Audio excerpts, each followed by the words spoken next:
کہ حبیب نے منع فرمایا، فرمایا کوئی اونچا اللہ اللہ نہ کرے، جب کوئی نماز پڑھ رہا ہو سو رہا ہو تو اس کے سامنے اونچا ذکر نہ کرو۔ کہتے میں ایک دن اونچا اونچا ذکر کر رہا تھا، اونچا اونچا میں ذکر کر رہا تھا، کیونکہ عشق لگا سی کھیڈا کھیڈ دی نوں تے مینوں کھیڈا بھول گئیاں، میں کجل پایا سی یار دے ویکھنے نوں، پھر او دی یاد وچ روندیاں ہی ڈل گئیاں۔ حیدر شاہ اس گلی کدے نہ رول دی، پر ہن تے رول گئیاں۔ کہتے میں اونچا ذکر کر رہا تھا تو حضرت عمر فاروق رضی اللہ تعالیٰ نے ڈانٹ دیا، فرمایا تجھے نہیں پتا حضور نے منع کیا؟ تو عمر نے ڈانٹا تو میں چھپ کے بیٹھ گیا کونے میں۔ حضور آئے نا نماز پڑھانے تو محبوب نے پتا کیا وہ عبداللہ کدھر ہے؟ کہتے میں کونے میں تھا، حضور نے فرمایا کیا ہوا؟ تو میں رو پڑا، میری عزت بڑی تھی نا مدینے میں، کبھی کسی نے کچھ نہیں کہا تھا۔ نبی کریم نے فرمایا کیا ہوا؟ عرض کی حضور کچھ نہیں۔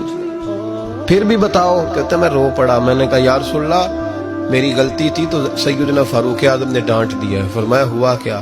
یا رسول اللہ میں اونچا ذکر کر رہا تھا، اور بات بھی ٹھیک ہے، کچھ لوگ قریب نماز پڑھ رہے تھے، حضرت عمر نے منع کیا۔ نبی کریم علیہ السلام نے فرمایا بلاؤ نا ذرا عمر کو، خود قانون حضور نے بنایا ہے کہ اونچا ذکر نہ کرے جب کوئی نماز پڑھ رہا، بلاؤ نا عمر کو۔ جناب عمر آئے تو حضور نے فرمایا عمر میرے عبداللہ کو کوئی نہ ڈانٹے، کسی ان پڑھ سے، کسی دیہاتی سے، کسی بھولے سے انداز دیکھے حضور کا، اسے کوئی نہ ڈانٹے۔ پھر حضور نے فرمایا تمہیں پتہ ہے یہ میرے لیے کتنی تکلیفیں برداشت کر کے آیا؟ صحابہ فرماتے ہیں یہ خوش نصیب ہے جس کی روح بھی محبوب کے ہاتھوں میں نکلی۔ اور جب جنازہ اٹھا تو حضور کی داڑھی سے ہم نے آنسوؤں کے قطرے ٹپکتے دیکھے۔ مدینے میں رواج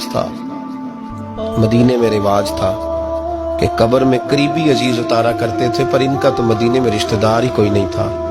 حضرت عمر فاروق اور جناب ابوبکر صدیق کہنے لگے ہم قبر میں اتارتے ہیں۔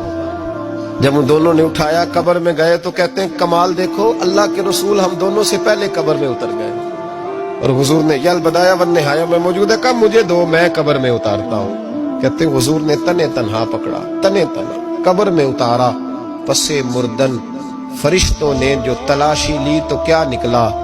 فقط ایک دل کے گوشے سے خیال مصطفیٰ نکلا۔ نبی کریم علیہ السلام نے قبر میں رکھا اور ساتھ فرمایا اے اللہ میں آج شام تک اس سے راضی تھا، تو بھی اپنے کرم سے اس سے راضی ہو۔